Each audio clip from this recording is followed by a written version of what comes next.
조선 후기 나라의 산하를 꼼꼼하고 효과적으로 담은 지도 하나가 탄생했다. 지도를 만든 이는 김정호. 그는 전국을 3번 돌고 8번 백두산에 오른 뒤 대동여 지도를 완성했다.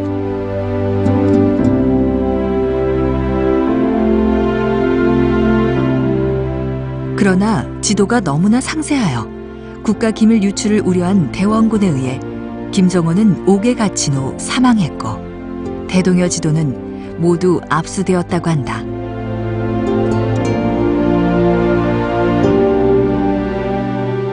이것이 광범위하게 알려진 대동여 지도의 제작 과정과 김정호의 일대기인데, 고산자 김정호, 우리는 그를 제대로 알고 있는 걸까?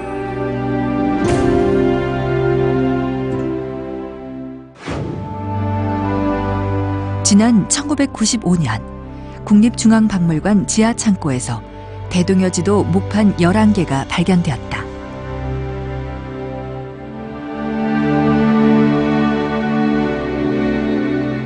보존 여부를 알 길이 없었던 목판의 발견으로 그동안 정설로 알려진 김정호와 대동여 지도의 제작에 대한 이야기에 의문이 제기되었다.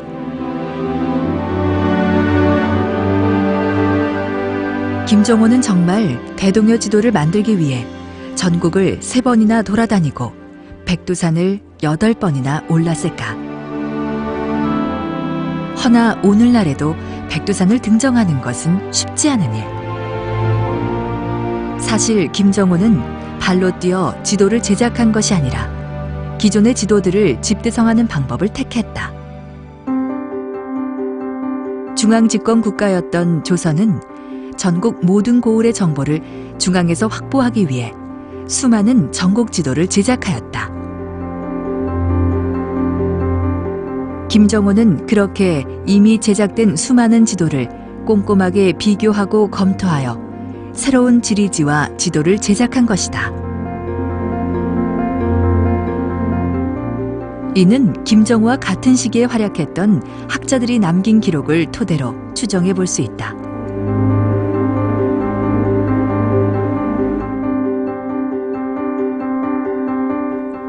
그렇게 기존의 지도들을 참고하고 집대성하면서 부족한 부분은 직접 답사했을 것이다. 김정호의 죽음 역시 의문점이 많다. 일제강점기에 발행된 조선어 독본에 따르면 김정호가 옥사했다고 하지만 이는 사실과 다르다. 이항 견문록에는 김정호의 죽음을 몰이라는 한자로 표현하고 있다. 만약 김정호가 죄인의 신분으로 죽음을 맞이했다면 물고라 표현했어야 옳다. 그렇다면 그는 정말 죄인의 신분으로 옥에서 죽음을 맞이했던 것일까? 게다가 그가 죄인이었다면 이항 견문록이라는 책에 실리지도 못했을 것이다. 또한 대동여 지도 목판은 행방이 묘연하기 때문에 소각됐을 거라는 의견이 지배적이었다. 그러나 지난 1995년 국립중앙박물관 지하창고에서 대동여 지도 목판 11개가 발견되었다. 그리고 발견된 11개의 목판을 확인해 본 결과 대동여 지도 인쇄본과 완벽하게 일치하였다. 목판 역시 보존되어 있었던 것이다. 그 밖에도 김정호가 만든 다른 지도나 지지가 사라지지 않고 전해진 사실만 봐도 그가 죄인의 신분이었다고 보기는 어렵다.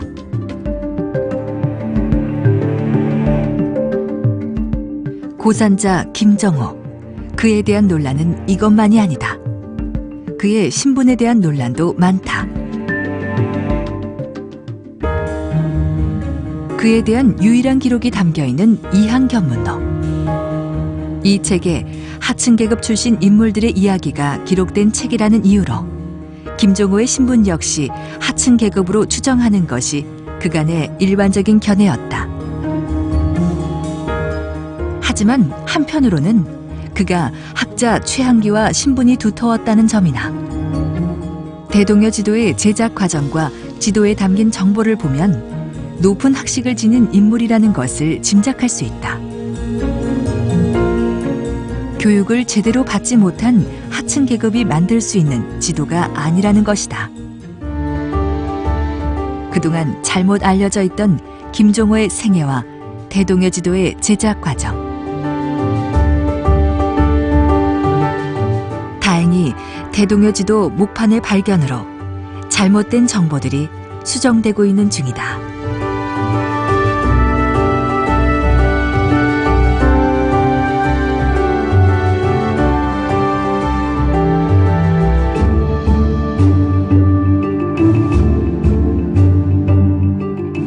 고산자 김정호.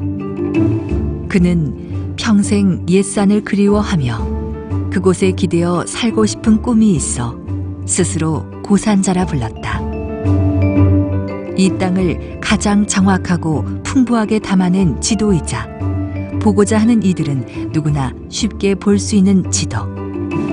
대동여 지도는 고산자 김정호의 인내와 집념이 낳은 결과물이다.